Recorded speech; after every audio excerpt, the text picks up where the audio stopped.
Hi everyone, my name's Tracy, health coach and personal trainer and founder at highenergygirl.com, where we help women over 50 age stronger and healthier instead of sicker and weaker. And the only side effect is fat loss. So today our topic is 5 signs of how you can tell that you're consuming too much sugar.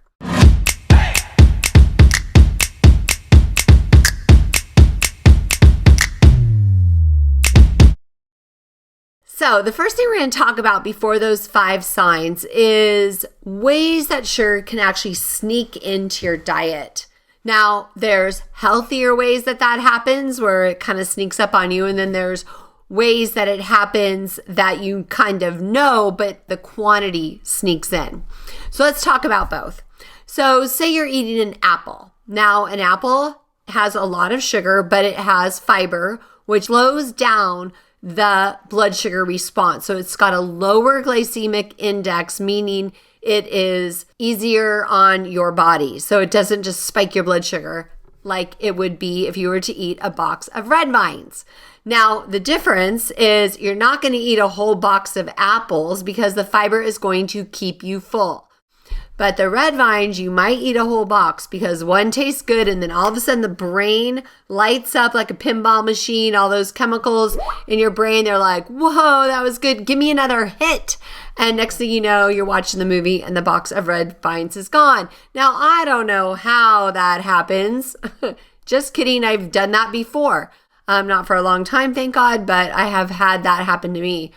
And next thing you know, you're like, where'd that box of red vines go? You're looking around. Did it fall on the floor? Your body just consumed it because it was just there, and your body, it was a pleasure center. It hit the pleasure center of your brain. Okay.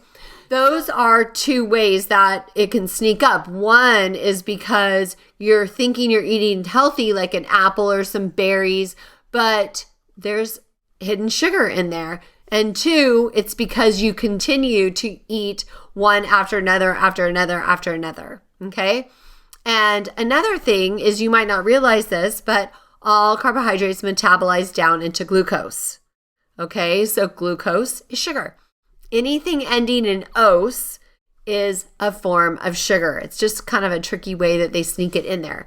Like if you see dextrose, that is a form of sugar. And even things like honey. Honey might be all natural, healthier. You actually get some good benefits from honey if you have allergies, but it's still pure sugar. And it spikes up your blood sugar. Then your pancreas or your body goes on alert. And it's like, oh, my body doesn't like all that high sugar. So it takes insulin from your pancreas and secretes it. So it grabs a hold of that glucose and drives it into the cells to be used for energy. But we get on this thing, like I call it a blood sugar roller coaster, where your highs are high and your lows are low. And when your highs are high, you're just like all loving life, things are good. And then it crashes and drops. And that is how we get to way number 1, mood swings. So when you're cruising way up here and your blood sugar's high, it's like, oh, I feel good. And then it crashes. And what we would rather do is keep your blood sugar kind of stable, just kind of floating along a gentle little line like this with little ripples instead of the high peaks and valleys like a roller coaster. Okay, so irritability, mood swings, that is one way that you can tell that you're eating too much sugar. Another thing is your craving. You're just like craving sugar. It doesn't matter if you're full, but you still want more sugar. Just kind of like the example of the box of red vines. Like you're not hungry, but it just tastes so dang good that you just can't stop eating them. So what's the tip? Don't get them in the first place. Don't even start. Okay, that is your safety zone. Just stay out of the box of anything that is sugary, because it's just going to be a trigger and your body's going to want more and more and more. And it's not your fault. It's just the way your body works. It's just chemistry of your body. Another feeling would be bloated and puffy because carbohydrates hold water. Okay, so anytime there's glucose in your body, it actually holds water. So you will feel a little bit bloated, and you'll also be more thirsty. So because your body's holding on to the water. So, but that is a symptom. It's just feeling kind of bloated, like your stomach is distended, and all that excess insulin that is excreted from overeating carbohydrates gets stored around your waist. How fun is that? Another sign is you are just hungrier, okay? Because say, for instance, you wake up in the morning and you have the typical like bowl of cereal, orange juice, piece of toast, right? That I don't know about you, but that was something I used to eat, like the oatmeal and all that. So what happens is you spike way up. And then all of a sudden, after a little while, a couple hours later, you crash all the way down. We're not talking stopping at midline where you want to be, but crashing all the way down, and then you're starving. And that's why they made vending machines, because they know that you're going to want snacks in between your meals. And perfect thing, what do they serve in the vending machines? Cookies, chips, granola bars. All those things are high in sugar. Yep, chips are high in sugar. Just look at the back. Potato chips especially. Oh, corn chips too. They're all high in sugar. And so they're just are going to keep you on that. So being hungry in between meals means you're eating too much sugar and not enough fat, which is more satiating. And so like today I had a late lunch. It was a big salad.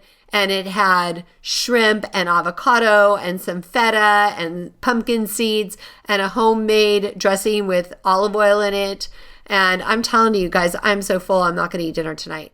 Okay, the last thing is kind of personal, but you get candida from too much sugar.